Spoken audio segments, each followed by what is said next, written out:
ከዛ ቀጥሎ የሚሆን ተማሪዎች አሃዛዊ መረጃዎችን በኮሌጃችን ሬጅስትራር ኃላፊ አቶ አማተር ዘመን አማካኝነት የሚቀርብልን ይሆናል። ከዛ በኋላ የዲፕሎማ መርሃ ግብር ተመራቂዎች በመጀመሪያ እናስመርቃለን። ከዛ ቀጥሎ ደግሞ በየትምህርት ክፍሉ በየዲፓርትመንቱ የዲግሪ ተማሪዎችን የትምህርት ክፍል ኃላፊዎች እየተነሱ የማስመረቅ ፕሮግራም ይኖረናል ማለት ነው።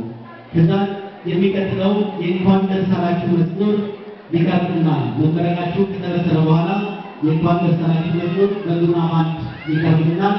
ሞት ደመቅ አድርገን ዘና እንላለን ማለት ነው።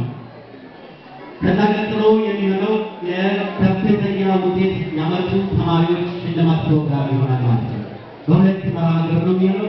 በዲፕሎማ መርሃ ግብር ከፍተኛ ውጤት ያመጡ ተማሪዎች እነማን ናቸው የሚለው ከአጠቃላይ ዲፕሎማ ሴት ተማሪዎች ከፍተኛ ውጤት የመጣችው ተማሪ ትሸለማለች ማለት ነው።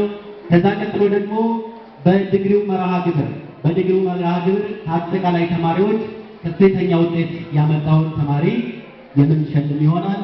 ከዛ ቀጥሎ በሴቶች ከዲግሪ ሴት ተማሪዎች አብላጫ ውጤት ወይም ከፍተኛ ውጤት ያመጣችውን ተማሪ የዋንጫ ተሸላሚ የሚደረግበት ፕሮግራም ይሆናል ማለት ነው።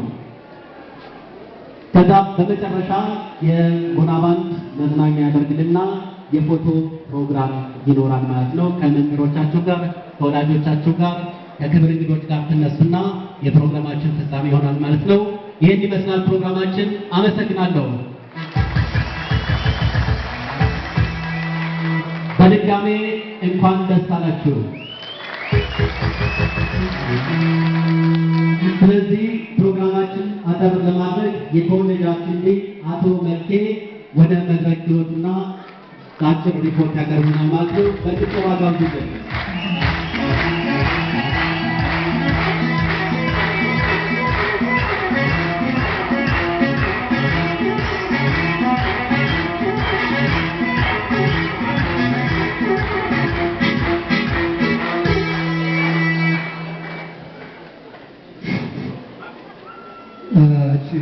የተከበሩ አቶ ጥላሁን ደጀኔ ዶክተር ዋና አስተዳዳሪና የክልላችን ቦርድ ሰብሳቢ እንዲሁም የዕለቱ የክብር እንግዳ የተከበሩ አቶ ደስታ አስራቴ የጎንደር ዞን ምክትል አስተዳዳሪ፣ የትምህርት ጉዳይ ኃላፊና የክልላችን ቦርድ አባል የተከበሩ ወይዘሮ አትክልት